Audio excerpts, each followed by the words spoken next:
When adding two-dimensional vectors, the x components and the y components are added separately. In component form, we'll see that the x component of the one vector gets added to the x component of the other vector, and then the y component of the first vector gets added to the y component of the second vector. I'm going to rewrite this, combining the 2 with the 3 first, through addition, because that's the operation between the vectors. And then we'll add the 1 plus the 7 next. And these are the y components. In the end, we get 5, 8 as our final vector. 2 plus 3 makes 5. 1 plus 7 makes 8. In vector form, we can see perhaps more clearly why this would be the case. I and j have to stay separate. It's similar to having 2x plus 1y. They can't combine. But what we can do is combine the 2i plus the 3i. And then we'll combine the 1j plus the 7j.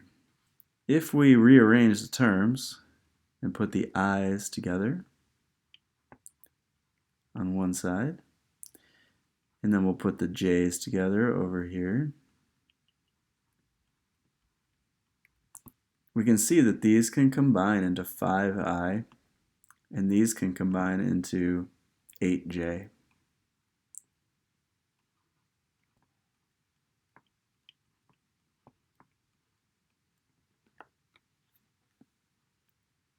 Let's also look at the idea of vector addition graphically as well as through this algebra approach. First, I'll draw the vector A, 2, 4. Go over 2, up 4. Start your vector at the origin.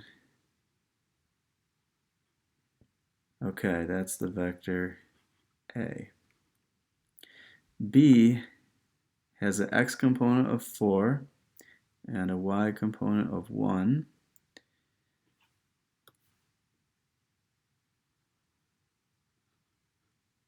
This is vector B.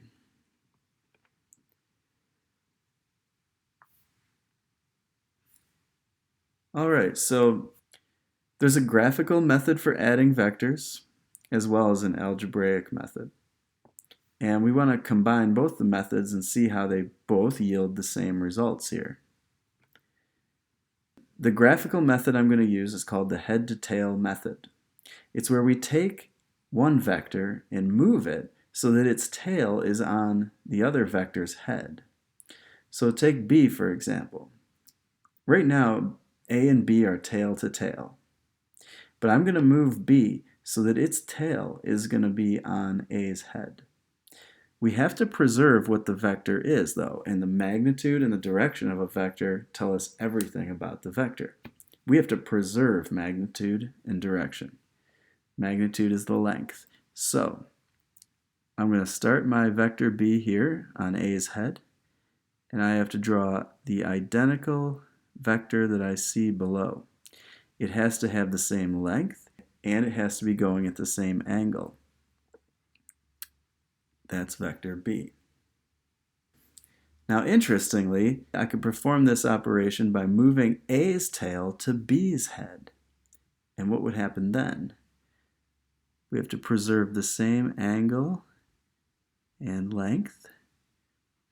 And we can see that it takes us to the same final location. So there's something important about that final location.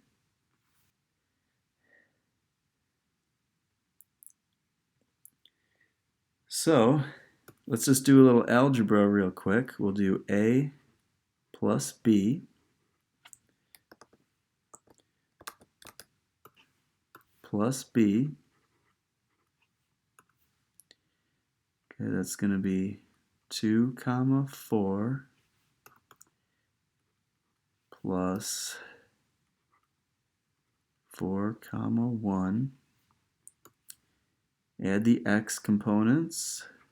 2 plus 4 makes 6. Add the y components. 4 plus 1 makes 5. And this is a plus b. What do you notice about the final location of the parallelogram we had made with these vectors? Do the numbers look familiar? They should. It's got an x of 6 and a y of 5. So we're going to draw the resultant. So let's draw a plus b as a vector.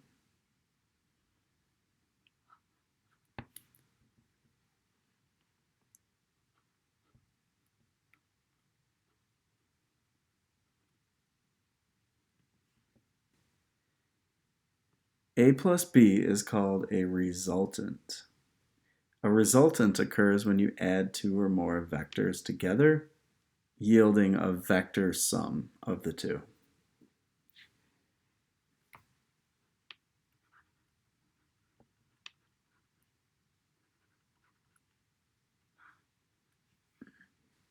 Try it for yourself on the next one, and then I'll give my answer.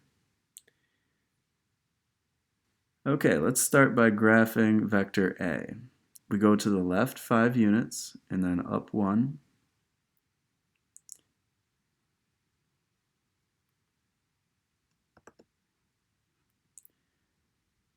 This is vector A.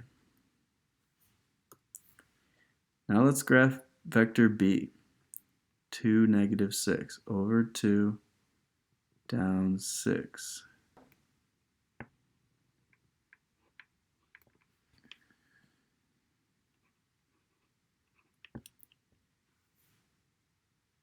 Okay, we'll use the head to tail method. It doesn't matter which vector we decide to move here. I'll take vector B over to A's head.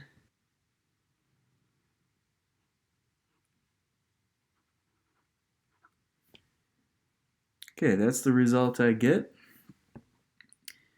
Now I can sketch my resultant vector. And if I want to complete the picture, I can draw another copy of A as well.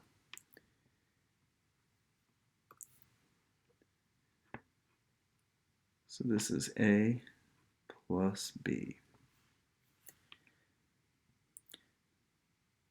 Now let's do some algebra to find out what A plus B would be, and then we'll see if it matches our picture. So we want to add A plus B. Negative 5 comma 1 plus 2 comma negative 6. We'll get negative 5 plus 2 makes negative 3. 1 minus 6 makes negative 5. And this is our resultant, A plus B. Does it match the picture? Go to the left 3, down 5. It does match. If you had written it in IJ notation, you would have got negative 3I minus 5J for this one. Over here, in IJ notation, it would be 6I plus 5J.